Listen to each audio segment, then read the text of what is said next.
Axşamınız xeyir olsun değerli izləyicilər. Zəhmət olmasa burada üstə gəl işarəsi var. Ora bir dəfə vurmaqla kanalımıza abunə olun. Xəbərə keçək. Azərbaycanın bəzi rayonlarında aprelin 14-dən 15-nə keçən gecədən başlayaraq yağıntıların intensivləşəcəyi, 15-i və 16-sında daha da kəskinləşəcəyi, yağışın leysan xarakterli güclü olacağı gözlənilir.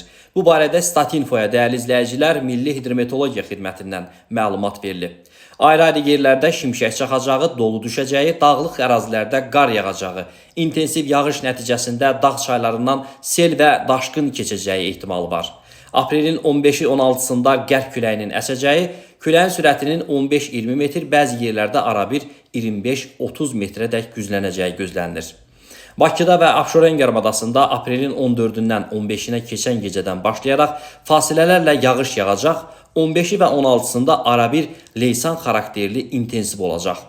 Dəyərli izləyicilər, ölkə ərazisində müşahidə olunan qeyri-sabit hava şəraiti aprelin 17-sinədək davam edəcək.